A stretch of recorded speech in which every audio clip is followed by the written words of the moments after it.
नमस्कार, मैं रवीश कुमार। भारत पांचवी बड़ी अर्थव्यवस्था है। हजार बार बताया जाए तो किसी के भी दिमाग में यह बात बैठ जाएगी कि भारत दुनिया की पांचवी बड़ी अर्थव्यवस्था है और लगेगा कि सरकार अर्थव्यवस्था के क्षेत्र में बहुत कमाल कर रही है।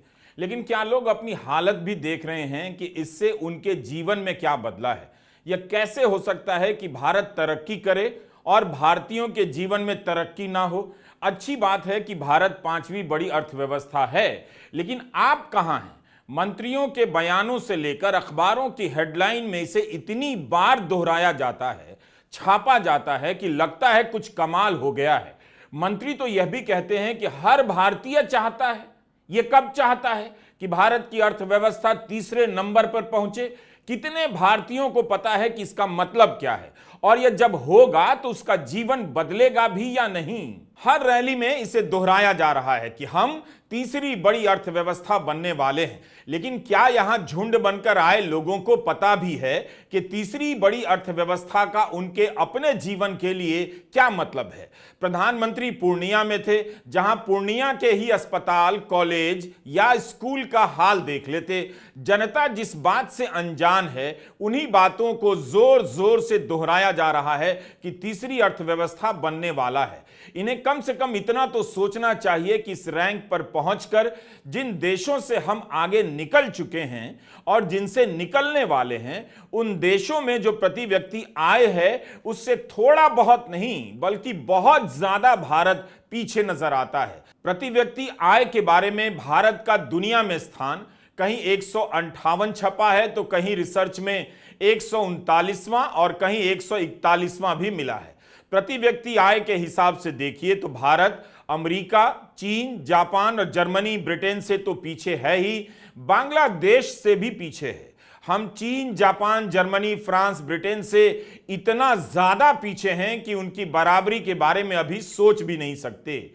ऐसा ना हो कि जेब में अठन्नी ना हो और आम नागरिक चश्मा लगाकर खुद को अंबानी समझ बैठा हो। जाहिर है लोग उसका मजाक उड़ाएंगे। भारत आज भी पांचवी बड़ी अर्थव्यवस्था है, लेकिन क्या इससे आपका जीवन स्तर अच्छा हुआ है? बेरोजगारी घटी है, नौकरी में कमाई बढ़ गई है, या कम सैलरी की नौकरी का सांप गले में लपेटकर आप घंटों खटते जा रहे हैं सिर्फ इसलिए कि कोई बेरोजगार ना कहे? भारत आज भी पांचवी बड़ी अर्थव्यवस्था है, लेकिन क्या सभी को बेहतर इलाज मिल रहा है? भारत आज भी पांचवी बड़ी अर्थव्यवस्था है, लेकिन क्या सभी को पीने का साफ पानी मिल रहा है? यह चार खबरें आपके सामने रख रहा हूं। यूपी के एक जिले की है। लोग सीवर से परेशान हैं, गंदा पानी पीने के लिए मजबूर हैं। भारत आज भी पांचवी बड़ी अर्थव्यवस्था है, फिर क्यों 2018 के बाद 5 साल के भीतर 8.5 लाख से अधिक लोग भारत की नागरिकता छोड़ गए? भारत आज भी पांचवी बड़ी अर्थव्यवस्था है, फिर क्यों इसके ज्यादातर सरकारी कॉलेज पढ़ने लायक नहीं हैं? आप अपने जिले के किसी भी सरकारी कॉलेज को याद कीजिए और दिल से कहिए, क्या उसकी पढ़ाई का स्तर दुनिया की उन अर्थव्यवस्थाओं से बेहतर है जहां इस समय भारत के 13 लाख छात्र करोड़ों रुपए का लोन लेकर पढ़ रहे हैं? जब आज ही आप पांचवी अर्थव्यवस्था होते हुए खड्डे में जीवन बिता रहे हैं, तो तीसरी बड़ी अर्थव्यवस्था में क्या बदल जाएगा?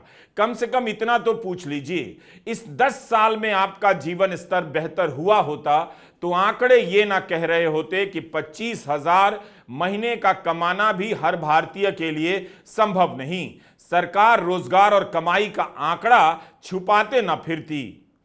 इंडियन एक्सप्रेस में अमेरिका के टफ्ट्स यूनिवर्सिटी के बिजनेस स्कूल के डीन भास्कर चक्रवर्ती ने एक लेख लिखा है। भास्कर बताते हैं कि भारत में जो काम करने वाले हैं उनमें से 46.6% को ही काम मिल रहा है, जबकि दूसरे उभरते हुए देशों में काम करने वाले लोगों में से 70% को काम मिला हुआ है। मतलब एक देश है जहां जितने लोग काम चाहते हैं उनमें से 70 लोगों को काम मिला है, और एक भारत है जहां 100 लोग काम चाहते हैं तो उनमें से केवल 46-47 लोगों को काम मिला है। भास्कर लिखते हैं कि यह आंकड़ा भी सुहाना सुनहरा लगता है, सच्चाई इससे भी बदतर हो सकती है। आज का यह वीडियो पूरा देखिएगा और बार बार देखिए समझने के लिए कि पांचवी से तीसरी बड़ी अर्थव्यवस्था होकर भी आपका क्या होगा, क्यों इस पर बार बार जोर दिया जा रहा है। बीजेपी के संकल्प पत्र में लिखा है कि पिछले 10 वर्षों में भारत को 11वीं से 5वीं बड़ी आर्थिक शक्ति बनाया है। अब हम भारत को तीसरी सबसे बड़ी आर्थिक शक्ति बनाने की गारंटी देते हैं। जीडीपी से भी इंसानी जीवन का हर पहलू पता नहीं चलता है। इसके आकलन के भी कई तरीके हैं। मोटा मोटी बात यह है कि देश में आप जो कुछ भी उगाते हैं, बनाते हैं, उत्पादन करते हैं और बेचते हैं, आयात करते हैं, निर्यात करते हैं, उपभोग करते हैं और निवेश करते हैं, इन सब का मोल कितना है, उसका कुल हिसाब जब जोड़ा जाता है तो उसी को जीडीपी कहते हैं। जीडीपी और प्रति व्यक्ति आय पर आगे बढ़ने से पहले हम आपको बताना चाहते हैं कि मेरी किताब बोलना ही है कुकू एफएम पर ऑडियो बुक के रूप में उपलब्ध है। यह किताब बताती है कि एक लोकतंत्र में नागरिक की भूमिका इस बात से तय होती है कि उसके पास सूचनाएं कितनी सटीक और पवित्र हैं। कुकू एफएम पर आप इस किताब को मेरी आवाज में सुन सकते हैं।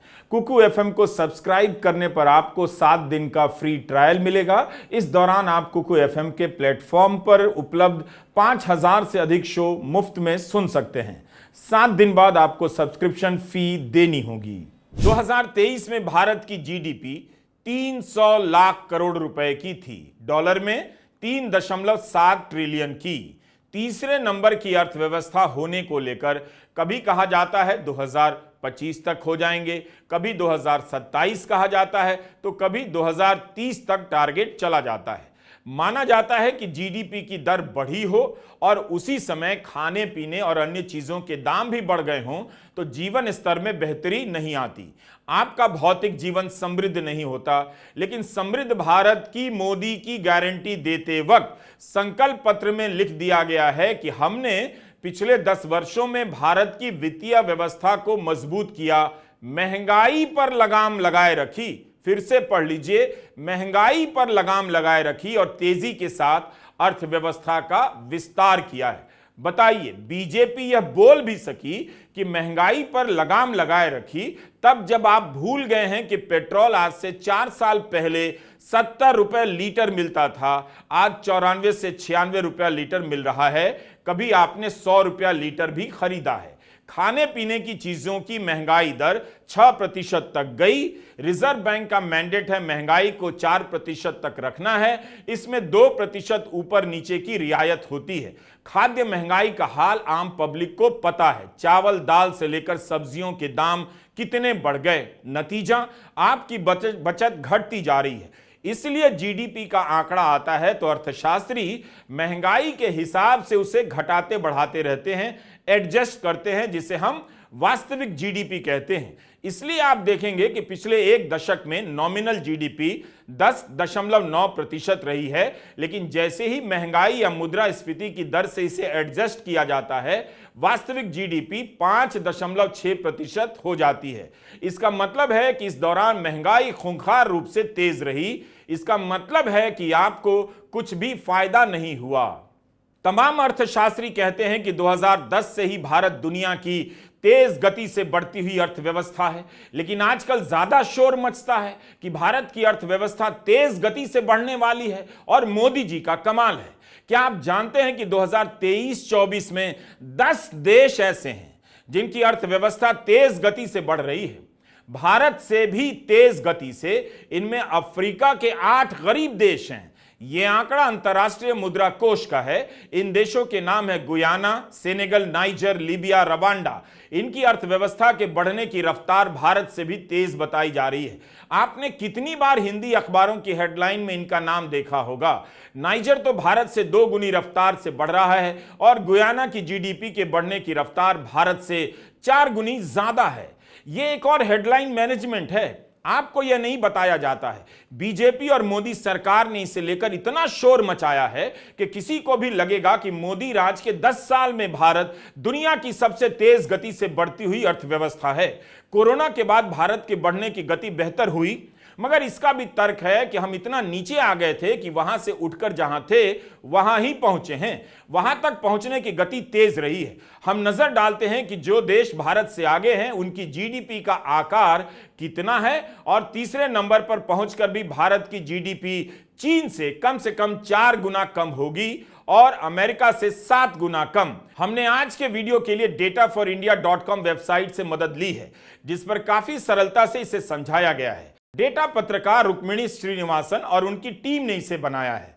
हमने आज के वीडियो के लिए इस साइट से काफी मदद ली है।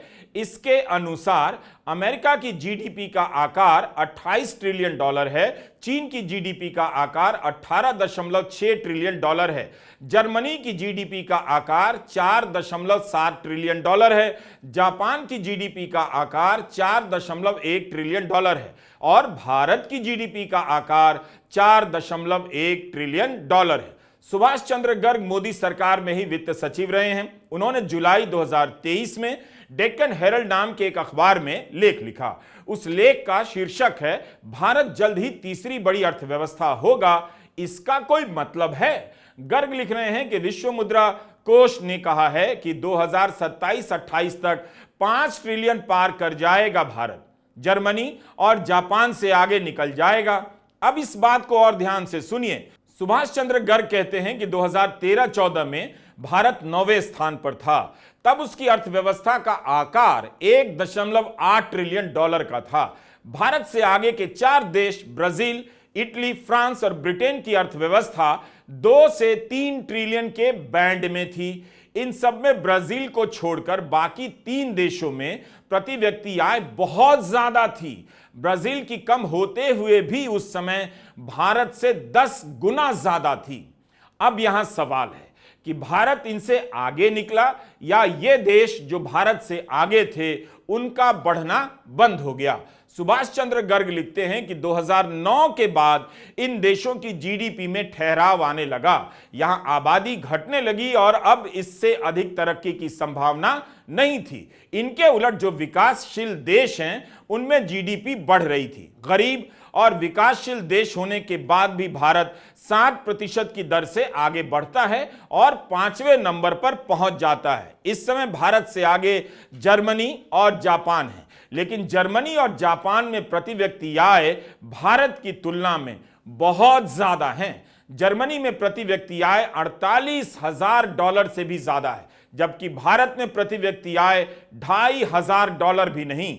मोदी या बीजेपी कभी नहीं कहते कि हम प्रति व्यक्ति आय के मामले में जर्मनी को पीछे छोड़ देंगे। कम से कम संकल्प पत्र में इसका जिक्र होना चाहिए था। सुभाष चंद्र गर्ग कहते हैं कि भारत मोदी सरकार की किसी विशेष कोशिश से इन देशों से आगे नहीं जा रहा, बल्कि यह चांस की बात है कि भारत की इकोनॉमी ठीक ठाक गति से बढ़ रही है। जर्मनी और जापान की अर्थव्यवस्था ठहरने लगी है। हमने अलग से कोई तीर नहीं मार लिया। अब आप इतना तो सोचिए कि क्यों मोदी सरकार, बीजेपी के नेता, गोदी मीडिया और हिंदी के तमाम थर्ड क्लास अखबार तीसरी अर्थव्यवस्था का राग अलापे जा रहे हैं। इतनी बार जाप कर रहे हैं कि जिनकी आर्थिक हालत खराब है वो भी सपनाने लग जाते हैं कि कुछ बड़ा होने वाला है, तुरंत ही गर्व से टाइट हो जाते हैं। भारत की आबादी अधिक है, उस कारण से भी इसकी अर्थव्यवस्था का आकार बड़ा होगा, लेकिन जैसे ही आप जीवन स्तर और प्रति व्यक्ति आय देखते हैं, अलग ही सच्चाई आपके सामने खड़ी हो जाती है। कई देश ऐसे हैं जिनकी जीडीपी कम है, मगर प्रति व्यक्ति आय के मामले में भारत से कहीं ज्यादा आगे है। यहां देखना होता है कि हर नागरिक की कमाई कितनी है, उसका जीवन कितना सुखी है। इसलिए भारत के समझदार लोग इन देशों में बस जाना चाहते हैं, क्योंकि उन्हें पता है कि इन देशों में रहकर जीवन जीने का झमेला वैसा नहीं होता जैसा भारत के दूसरे शहरों में होता है। यही कारण है कि इन देशों में तुरंत ही बसने का प्लान कर लेते हैं, वरना मोदी मोदी करने वाले और अमेरिका में बैठकर हिंदू राष्ट्र बनवाने वाले बहुत सारे एनआरआई लोग भारत लौट आए होते और हापुड़ से लेकर गया में प्लॉट खरीद रहे होते। उन्हें पता है कि प्रोपेगेंडा करना अलग बात है, इतनी शानदार सुविधाओं को छोड़कर अपने जिले के गंध से भरे मोहल्ले में लौटना खतरे से खाली भी नहीं। इसलिए जब भी जीडीपी की बात हो, देखिए कि वहां रहने वाले लोगों का जीवन कितना बेहतर हुआ है। जैसे ही जीडीपी में आप आबादी से भाग करते हैं, प्रति व्यक्ति आय निकल आती है। 2023 में भारत का प्रति व्यक्ति आय 1,85,854 रुपए था। डॉलर में बदल दीजिए तो यह $2,388 का हो जाता है। भारत की प्रति व्यक्ति आय $2,238 है। ब्राजील की प्रति व्यक्ति आय $7,696 है। चीन और भारत की आबादी आसपास है, मगर चीन की प्रति व्यक्ति आय $12,600 से अधिक है। कितना आगे है चीन भारत से? जर्मनी, जिससे आगे सरकार निकलने का दावा कर रही है, प्रति व्यक्ति आय वहां $51,200 से अधिक है। अमेरिका की प्रति व्यक्ति आय $70,000 से अधिक है। हमने अलग अलग वेबसाइट से आंकड़े लिए हैं, तो कहीं $48,000 है तो कहीं $51,000 है। इस बात का ध्यान रखिएगा, मगर देखिए कि अंतर कितना है, वो हमेशा लगातार हर लेख में, हर वेबसाइट पर बना हुआ है। दुनिया के 200 देशों में भारत जीडीपी के कारण 5वें नंबर पर है, लेकिन प्रति व्यक्ति आय के हिसाब से 158वें नंबर पर है। जीडीपी के आंकड़ों से आप देश में बढ़ती हुई असमानता को नहीं जान सकते। बीजेपी ने 2024 के संकल्प पत्र में प्रति व्यक्ति आय बढ़ाने की कोई बात नहीं की, लेकिन 2022 में जब यूपी में चुनाव हुआ था, तब बीजेपी ने कहा था कि यूपी की प्रति व्यक्ति आय 2 गुनी कर देंगे। यूपी के घोषणा पत्र का नाम लोक कल्याण संकल्प पत्र था। जब यूपी का डबल कर सकते हैं तो भारत का भी डबल करने का वादा कैसे भूल गई बीजेपी? वैसे कांग्रेस पार्टी ने अपने न्याय पत्र में प्रति व्यक्ति आय का जिक्र किया है। लिखा है कि विकास दर में गिरावट का लोगों पर, खासकर गरीब और मध्यम वर्ग के लोगों पर गंभीर प्रभाव पड़ा है। इसका असर प्रति व्यक्ति आय, वस्तुओं, सेवाओं की खपत और जीवन स्तर पर पड़ा है। घरेलू शुद्ध संपत्ति में गिरावट आई है, घरेलू देनदारियां बढ़ी हैं और परिवार अधिक कर्ज में डूबे हैं। 2019 में कहा जा रहा था कि भारत की जीडीपी 2024-25 तक $5 ट्रिलियन की हो जाएगी। 2019 में भारत की जीडीपी का आकार $2.84 ट्रिलियन का था। तो लक्ष्य था भारत अगले 5 साल में अपनी जीडीपी में $2.16 ट्रिलियन जोड़ देगा। सुभाष चंद्र गर्ग लिखते हैं, जो भारत सरकार में, मोदी सरकार में पूर्व वित्त सचिव रहे हैं, लिखते हैं कि उस घोषणा के 3 साल बाद भारत अपनी अर्थव्यवस्था में केवल $0.55 ट्रिलियन ही जोड़ सका। $0.5 ट्रिलियन की बढ़ोतरी हुई। इसमें कोविड का भी हाथ रहा है। सुभाष चंद्र गर्ग अपने लेख में लिखते हैं कि 2014 के बाद से प्रति व्यक्ति आय के हिसाब से Bharat Nicaragua, Uzbekistan, Mauritania, Nigeria, Ghana, Kenya और लाओस से ही आगे बढ़ सका है। भारतीय रिजर्व बैंक के पूर्व गवर्नर डी सुब्बा राव ने हैदराबाद में अपनी किताब का विमोचन किया और कहा कि यह कोई जश्न की बात नहीं कि भारत तीसरी बड़ी अर्थव्यवस्था हो जाएगा। उनका कहना है कि 1 अरब 40 करोड़ लोग हैं तो प्रगति तो होगी ही। हो सकता है कि 2029 तक ही भारत तीसरी बड़ी अर्थव्यवस्था हो जाए, मगर इसमें कोई बड़ी बात नहीं। लेकिन मोदी सरकार जानती है कि बार बार दोहराते रहने से गर्व की भूखी जनता को टाइट होने के लिए एक और गर्व का आइटम मिल जाएगा। जिन्हें नौकरी नहीं मिली, जिन्हें 3rd क्लास नौकरी मिली, वो भी गर्व से टाइट होकर मोहल्ले में घूमते रहेंगे कि हम बड़ी अर्थव्यवस्था बनने वाले हैं, मतलब कुछ भयंकर होने वाला है। डी सुब्बा राव ने कहा है कि हमारी अर्थव्यवस्था बड़ी है क्योंकि हमारी आबादी बड़ी है। मतलब आप समझ गए, जिस आबादी का नाम लेकर बीजेपी के सांसद कहते हैं कि बेरोजगारी इसलिए है क्योंकि आबादी बहुत है, आज उसी आबादी के आकार के कारण भारत की अर्थव्यवस्था बड़ी मानी जाती है। 5वें नंबर पर है, तीसरे नंबर पर इसी के दम पर पहुंचने जा रही है। भारतीय रिजर्व बैंक के पूर्व गवर्नर डी सुब्बा राव ने कहा कि हम एक गरीब देश हैं। उन्होंने सऊदी अरब का उदाहरण दिया और कहा कि अमीर देश हो जाने का मतलब नहीं कि आप विकसित देश हो ही जाएं। विकसित देश होने के लिए कानून का राज होना चाहिए, मजबूत राज्य होना चाहिए। मजबूत राज्य का मतलब जवाबदेही होनी चाहिए और संस्थाएं स्वतंत्र होनी चाहिए। इसे विकसित देश कहते हैं। अब इन बारीकियों को समझिए और हिंदी के रद्दी अखबारों से जितनी जल्दी हो सके दूरी बनाइए, छुटकारा पाइए, वरना ये अखबार आपको पाठक की जगह, नागरिक की जगह बीजेपी का फ्री का कार्यकर्ता बना देंगे। डी सुब्बा राव ने बताया कि ब्राजील, रूस, इंडिया, चीन और दक्षिण अफ्रीका का संगठन ब्रिक्स कहलाता है। इनमें भारत ही सबसे गरीब है। G20 देशों में भारत सबसे गरीब देश। दिल्ली में जब G20 की बैठक हुई तब मेहमानों को चांदी के बर्तन में भोजन परोसा गया। आपका सीना गर्व से टाइट हो गया, मगर टाइट होने के चक्कर में आप यह नहीं देख सके कि भारत एक गरीब देश है। एक और तरीका है तुलना करने का। प्रति व्यक्ति आय के साथ साथ परचेजिंग पावर पैरिटी का फॉर्मूला अपनाया जाता है। इसमें लोगों की खरीदने की क्षमता देखी जाती है कि वे $1 से अपने अपने देश में क्या क्या खरीद सकते हैं। 2022 में ब्रिटेन में प्रति व्यक्ति आय भारत की तुलना में 20 गुना ज्यादा थी, लेकिन जब आप इसे परचेजिंग पावर पैरिटी के हिसाब से देखेंगे तो ब्रिटेन भारत की तुलना में करीब 7 गुना अधिक हो जाता है। और ब्रिटेन की जो जीवन शैली है, जीवन स्तर है, वह भी भारत से कहीं बेहतर है। आप लंदन की सड़कों पर जाकर देख सकते हैं।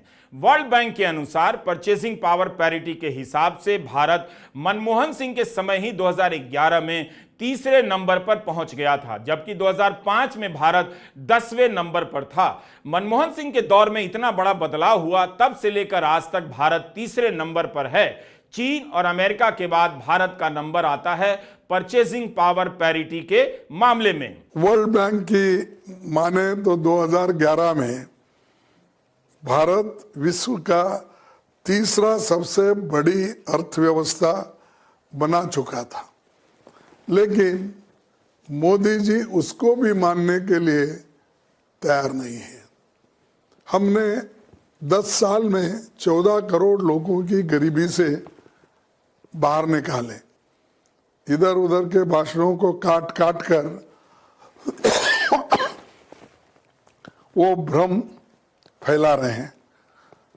कितना भी झूठ आप फैलाओ, लेकिन आंकड़े अपने जगह पे हैं।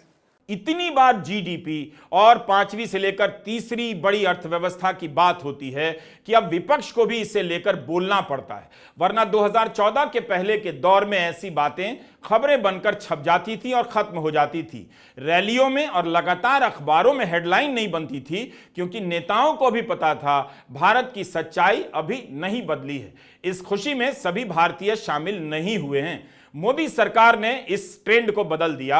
अखबार अब हर दूसरे दिन तीसरी बड़ी अर्थव्यवस्था की हेडलाइन लगा देते हैं। प्रधानमंत्री बयान देते हैं कि मेरे तीसरे कार्यकाल में भारत तीसरी बड़ी अर्थव्यवस्था बन जाएगा। आपको लगता है कमाल हो जाएगा, लेकिन जब आप आर्थिक जीवन की सच्चाई देखेंगे तो पता चलेगा कि हेडलाइन में जितना सरल तरीके से बता दिया गया है, असल में उतना होता नहीं। आपको झांक कर देखना होता है कि उस देश के एक नागरिक की हालत क्या है, आर्थिक हालत कैसी है। समस्या प्रति व्यक्ति आय को लेकर भी है। इससे हर व्यक्ति की कमाई का पता नहीं चलता, एक औसत आंकड़ा ही निकलता है। अगर भारत में प्रति व्यक्ति आय 1,85,000 है, तो इसका मतलब यह नहीं कि सभी कोई, हर व्यक्ति इतना ही पैसा कमा रहा है। भारत में जितने लोग काम करते हैं उनमें से केवल 7% ही इनकम टैक्स भरते हैं। 80 करोड़ लोग अपना अनाज खरीदकर नहीं खा सकते हैं, इतनी गरीबी है इस देश में। हर परिवार कितना कमाता है इसका पता सरकारी सर्वे से लगाया जा सकता है, लेकिन रुक्मिणी श्रीनिवासन अपने डेटा फॉर इंडिया वेबसाइट में लिखती हैं कि भारत सरकार इसका सर्वे नहीं कराती, इसका कराती है कि कितना खर्चा करता है एक नागरिक, क्योंकि एक आदमी कई छोटे छोटे काम भी करता है, तो सालाना आमदनी का पता करना मुश्किल है। दुनिया में भारत ऐसी इकलौती ओनली बड़ी अर्थव्यवस्था बनकर उभरा है जिसने पिछले क्वार्टर में 8.4% की दर से विकास किया है। इसी तेजी से हमारा देश दुनिया की तीसरी सबसे बड़ी अर्थव्यवस्था बनेगा, और इसका मतलब होगा तेलंगाना की अर्थव्यवस्था का भी तेजी से विकास। साथियों, इन 10 वर्षों में देश के काम करने का तरीका कैसे बदला है, आज ये तेलंगाना के लोग भी देख रहे हैं। और 24 घंटा जो देश के असली मुद्दे हैं, इनके बारे में आपको कभी दिखेगा नहीं। किसानों का एजिटेशन हुआ, किसान सड़क पे उतर गए। हरियाणा, पंजाब, राजस्थान, मध्य प्रदेश, पूरे देश में। और मीडिया में क्या आता है? आतंकवादी हैं। मीडिया में आता है और बीजेपी के लोग कहते हैं आतंकवादी हैं। बेरोजगारी की बात कभी नहीं आएगी, महंगाई की बात कभी नहीं आएगी। इनका काम आपका ध्यान भटकाने का है। ये सिर्फ चाहते हैं कि पिछड़े वर्ग के मुद्दे, किसानों के मुद्दे, गरीबों के मुद्दे नेशनल और रीजनल मीडिया पे ना आए। और इनके जो मालिक हैं, इनको करोड़ों रुपए सरकार देती रहती है। हमने 15 अप्रैल के अपने वीडियो में काफी विस्तार से बताया है कि भारत में आर्थिक असमानता बहुत बढ़ गई है। अमीरों की ही चांदी है, वही अमीर होते गए हैं। हमारे आज के वीडियो को 15 अप्रैल के वीडियो के साथ फिर से देखिए तो पता चलेगा कि गरीबी को भी भाई लोग अमीरी बताकर बेच आ रहे हैं। हर समझदार अर्थशास्त्री जो इस प्रोपेगेंडा में शामिल नहीं है, वह यही कह रहा है कि भारत अगर 6% की दर से भी तरक्की कर जाए, जो कि एक सामान्य दर है, तब भी 2028 तक दुनिया की तीसरी बड़ी अर्थव्यवस्था बन सकता है। ज्यादा जरूरी है कि लोगों की आमदनी हम कैसे बढ़ाएं, मगर वो तो हो नहीं रहा। एक ही काम हो रहा है, ढिंढोरा ढिंढोरा ढिंढोरा पीटा जा रहा है कि हम तीसरे नंबर की अर्थव्यवस्था बनने जा रहे हैं। मूर्ख बनने में लोगों का जवाब नहीं, इसलिए बनाया भी जा रहा है। नमस्कार, मैं रवीश कुमार।